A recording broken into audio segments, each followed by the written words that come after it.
of that, like, is anyone wanting? Yeah, they don't. Okay, what's up? I noticed a lot of the shots that have very photographic type of framing. Do any photographers influence you? Yeah, I mean, I guess maybe every picture I've ever seen has gotten in there, but like specifically, I would say that all of my initial like pitch decks, I could never source my like Pinterest. No, it was always stuff that was like a little bit further away. I guess movie-wise, like Tarkovsky, Chris Marker, like truly stuff that wouldn't really be something that you would put into like a digestible Hollywood frame. But like Le Bonheur, there are certain sort of like quick edit. God, I wish I was like, could we get a keynote up on the screen so I can show my pitch deck? Basically stuff that feels like the movie starts out pretty adolescent. The images feel like incredibly far away. Like if you were trying to approach a piece of ice in a glass, that little fucker just keeps like evading you. And then as the movie progresses and the woman who's telling the story becomes clearly your narrator instead of someone who feels kind of frustratingly like, you know, just someone who you wouldn't depend on, the movie finds like a sort of composed nature. And I wish I had like names for you, but it was always just like about really sticking very, very loyally to the striking images that strung the book together for me in a way that was inarticulate, because finding your own words for shit is definitely what the movie's about. And also we were like super fucked in our process because we fired 2 DPs throughout, and like a weekend finally found it was hell. But then we found, hey dude, what's up? I'm so sorry. We could have waited, but I was like, there are just all these people in here. Man. How are we doing? I'm David Kane from the Hollywood Reporter. So sorry I'm late. No. Hi guys. Hi. Please keep talking about the DPs. Please keep talking about the DPs. That was just what I was going to ask. So I was working with someone for a long time.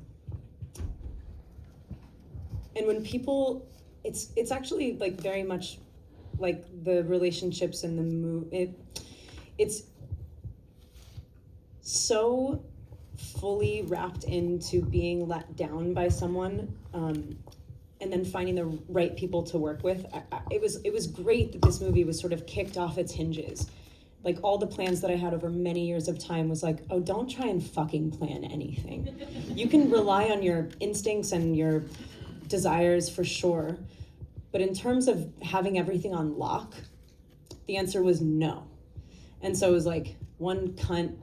And then honestly, and I say that, I like truly fucking kick you off the project like this, like with a bat. And then we got to pre-pro, and this other person also became somebody who was just full of no and full of impossible. And the whole thing was like, well, we have like very firm plans in which to sort of sprawl in and like discover the sort of surprises that would always best your initial instincts. And so this person just felt like the death of anything truly creative. And so a week into production, we were like, so long, sucker. But it was like super scary. And then we finally found the person that was like, became my fucking true brother angel man. And he just like held Emmy like by the throat and like one little foot under her foot over the fire, because that's like what it took. And he was gentle and beautiful and observational and like could really dance with her. And I was like, thank God. Because then also my initial, like all of the reasons that I wanted to make the movie, all the tentpole images were suddenly becoming possible. Whereas this other person who we talked to for ages, like 6 weeks of doing shot lists, everything was like, I think we discovered more potential and more life with this person who was sort of open to the environment that he lived in versus the person trying to like sort of nail down ideas and then sort of dilute them. So I got really fucking lucky. Hello, what's up? Yeah. I want to stay with this theme though. I mean, it For somebody who had been trying to make this movie for as many years as you had, that's got to be a pretty scary thing a week in, just given that you finally get there, right? Yeah. Did you guys know each other before making this movie? I feel like yes, but then there's a big no in there.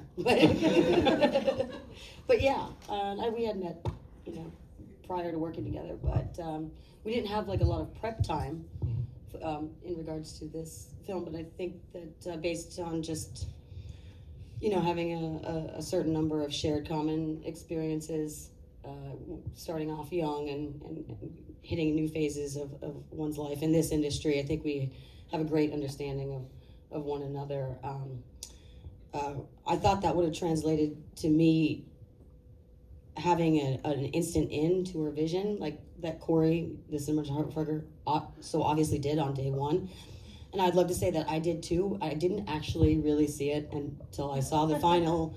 And I was like, holy shit. She was there for like 5 minutes, and I was like, get in there! It was very fast. And it was like, yeah, some of what I would consider to, more difficult subjects, it seemed to be always when Claudia is there. And so I was like, okay, so the more hard stuff, you can't say anything, by the way.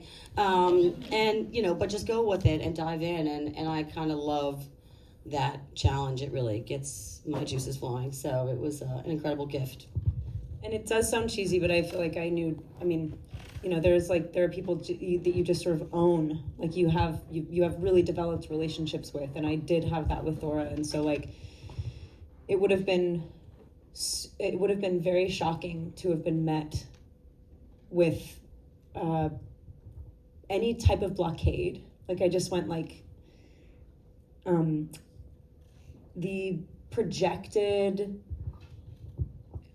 albeit totally presumptuous, stuff that I put on her and expected from her has actually only continued to find itself in our continued relationship, because it was so fast and it was so impulsive, and it was like, please come now and like just be my big sister, be her big sister, be the sort of sister who could hold the strength of a mother type of person. And I was like, well, obviously Thora can do that. And then in making the movie, it was like all of the conversations that you might fantasize about if you watch a movie that you think seems developed, those conversations are happening now, actually. Like, you know what I mean? Like, and will happen, versus ever having had the time to like substantiate your instincts with conversation or intellectuality. It was like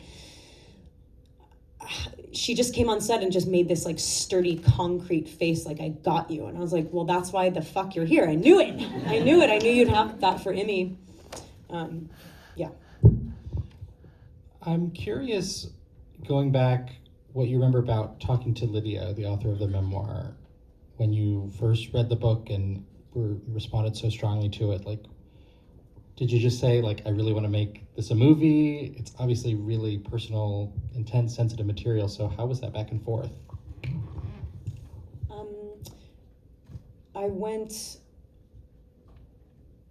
We had a correspondence before we had like a meeting, and she was such an easy get.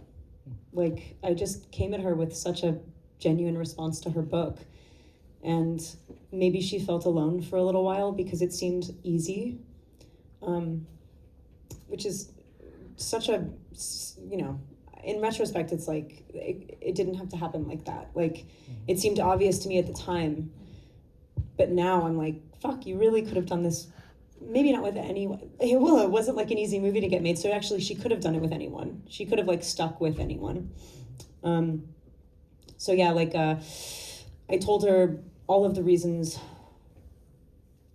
totally obtuse reasons, that I felt inclined to make the thing and protect the thing and be the thing and transmute the thing. And she has been consistently aware of why it could be potentially cool to turn her book into a movie, which means that she has like divorced herself from all of the sort of what might feel crucial in certain times, but like genuinely transient details which are the specifics of plot and synopsis, and like really has lent into the idea that synapse kicks other sort of neurological experiences into being. And the movie definitely uses her story and her details as, starting points, but they are not the end points. It's not where we end up, like what happened to her. Everything is like, multiplicity and how you can take one idea and make 10. And how you can sort of like walk around an idea and find all the different like prisms of thought that you can have if you don't get sucked into the detail. And it makes sense because she wrote the book, and that's like why I wanted to make the movie. And it's really cool that sometimes you have like these ideas that you hope that the person who made the thing will agree with, and then they just don't, you know what I mean? Like you might have just totally ulterior, perspectives and motives, and they just really aligned. And she hasn't seen the movie yet, and I can't wait for her to see it, but at the same time she's like, I feel like I've already seen it. Because we know each other. I think what you're describing there is the beauty of a great adaptation, one artist allowing another artist to interpret it the way she sees it, right? Yeah, and that would apply to anything, but this is about iteration. It's about being like, oh, this thing also is this and this and this and this, and we're all allowed to be a part of it. Mm-hmm. It's like such a fucking leg up. Did you read the book, Thora?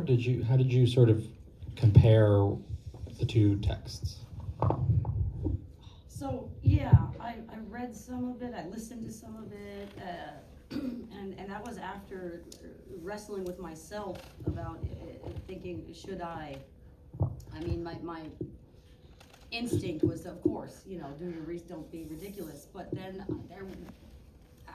I did read the script first.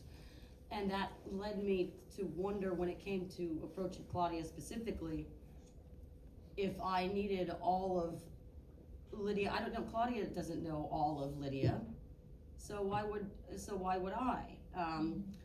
And that, I think, was the fear. But I got enough of it. I did dabble, like I said, in reading and the podcast. I'm sorry, that's the audiobook. But it's Get a load of that fucking audiobook. Yeah. Yeah. It's just not here. No, yeah. I'm not saying, I don't know what to say about that, but it just, but I think having a little bit of all of that did help. But at the end of the day, I just wanted to stick with what she had provided me in Claudia, and then the rest came not so much from the words on the page, but the instant relationship I was lucky enough to forge with Imogen the second she said action on the first take, because like we had basically just met like I feel like that day. And yeah, and it was the hospital scene, my first scene, and so but the instant bond I turned right and looked right in Imogen's eyes, and it all was right there. All the thoughts, feelings, concerns, regrets, and just, but undying love. It was just all there. It kicked in, and that I think also was like the final element that I needed to just like. There was an element, like I fought against abandoning myself into it. And in that abandonment came some great restraint, which I was also surprised by, because I thought I was already kind of a subtle actress, but this was a next level. Yeah, right. It's so good. Yeah, I'm pleased. Do you remember that was our DP's last day? Yeah, it was like the last. We shot like all the Buddy Holly stuff and like everything outside with that person, and it was so clear. Like I thankfully, because I had so much I just relied on you guys so much, like so heavily and so faithfully, that I thought that I could be a kind of runaway train, sort of spastic, like, well then just run, come on, let's fucking go. But that day I did the thing that I normally wouldn't do this thing. I did like a sort of kumbaya. Like I was like, okay, look, we're about to enter a space where there's a person here. and it's like not conducive to what we want to do. And I was like, we were downstairs in this like baggage carousel thing, because we were like in an abandoned airport, and Earl Cave, you, Emmy, me, like, I was like, we don't know each other at all, but I surmise, I guess, based on my deepest instincts, that we're here for the right reasons. There's a shitty thing happening and we can't let it take us down. Like, can you be here with me right now with her? Like, we need to like fortify so we can enter that space completely together. And I hadn't done that in the rest of the entire movie. It was literally like, I've Thora fucking Birch on day 5. I call it the book reading day. Because before we did that scene, you know, you had the book and you did read just that, what we were shooting out of her words, which I loved, and it was absolutely necessary. But it being my first day, I did have the question, oh, cool. So you does this happen every day? No, the vibe's off. You need to like fucking center. You know, but like coming into that and that having like chaos, but then the way you handled it, because like I could tell that there was some frisculating energy that wasn't the norm. But then you said what was going on, be the norm, and I was like, this is how collected she is when this shit's going down. Oh my god. Like, she's got this. I handed you guys the baby. I was like, we had 2 problems. We had our prop master and our fucking DP, and I was like, give me the fucking baby. She could have done, I mean, like, under any circumstance, in a storm, in a negating, emotionally subjugating storm, this woman would retain self. And so it did not take this little kumbaya from me, but I was happy to be like, we're together though, right? Like, just before we go do this thing that I want to do so badly. Yeah. The way you describe Imogen, I think is true for every audience member who watches this movie. I mean, you filmed this in close-ups, and her close-ups really are carrying the movie, but you feel everything. You know, it is so transparent. And I just wonder, Kristen, obviously you cast her, you know she's capable of this, but how do you feel that unfolding in the moment? An actor who is just kind of transmitting that vision in such a clear, specific way. Like, what did it feel like to watch her do all the stuff? Yeah, and go through that with her. Yeah. I mean, we both come from everyone who's inclined to help tell one story. Like, we all come from like the variation in corners of the world. Like, it's like, I would never like profess to know exactly why Imogen is so good in this movie. I would need so many more years to know her. I've just met her on this movie. But I knew, based on the way that she moves through the world, that she was going to come to get something. And I had been planning it for so many years and wanting so many specific bases to be slammed. And it was just really great to watch someone take all of the stuff, to watch someone sort of get onto a path that you thought that you carved and arrive at a destination by a completely different route. And only now are we like unpacking the why.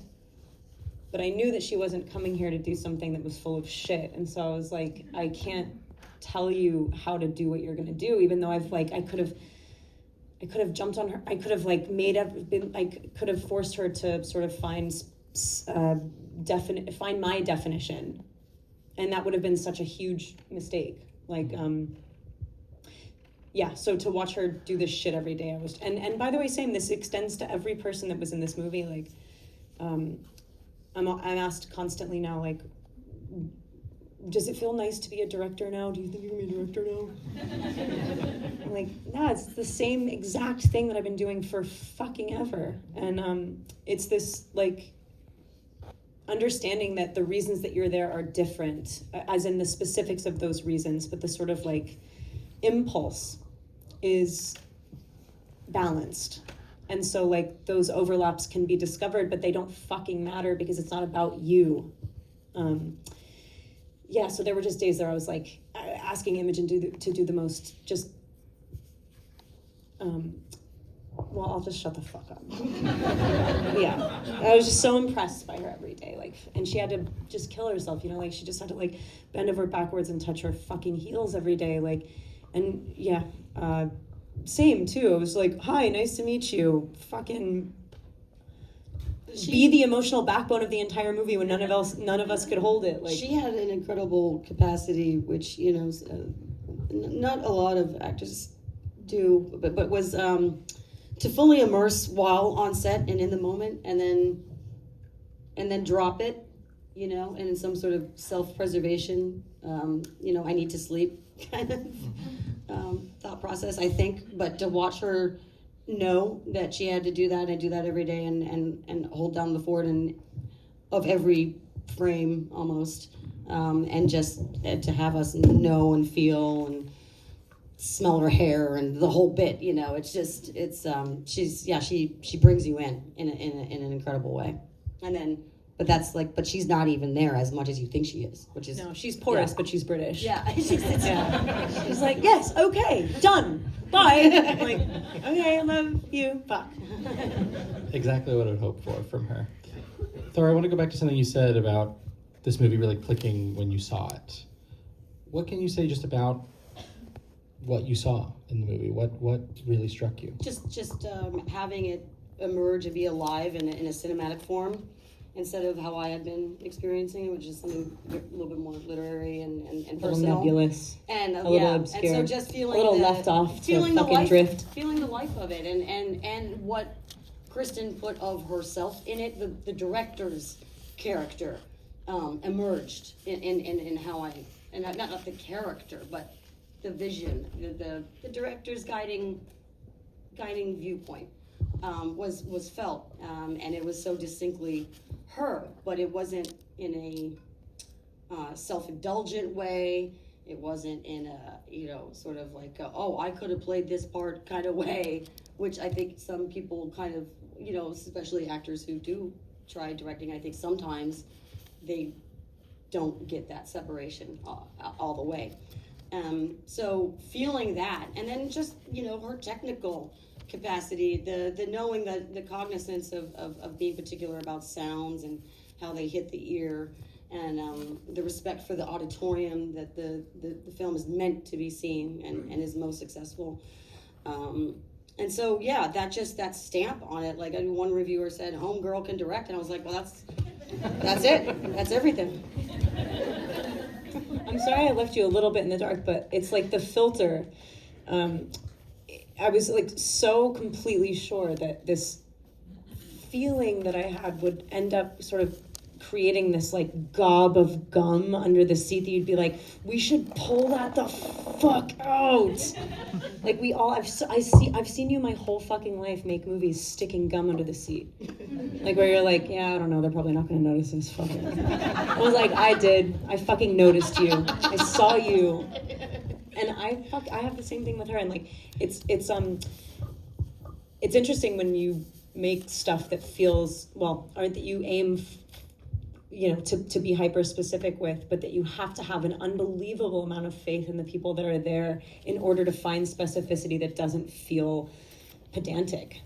I was like, I'm not going to tell you how the fuck to feel. I know that you belong here, and like you should read the book. It's good. I will now. Yeah. Yeah. I'm busy, but I will get to it. I didn't read Twilight. I say it from a level. Kristen, the last time we spoke, you had been watching the film that day, in your house watching the film that day, and you said one thing that struck you about it was that you saw all the initial impulses from 8+ years ago of what that movie would be. Can you share just what that was, what that looked like, even in reflection from where you first started to what it's like to watch it now? There's like think of a different metaphor other than the gum thing, but there's like how your whole life you feel like you've kind of known something. There's like a tone of voice. There's like this way that you can sift through what's happened to you and create who you want to be.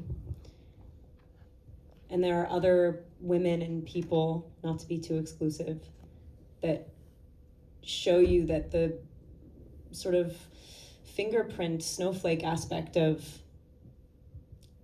listening to yourself is totally of your own making. And like, when I watched the movie, I was like, when I watched the movie as if someone else fucking made it.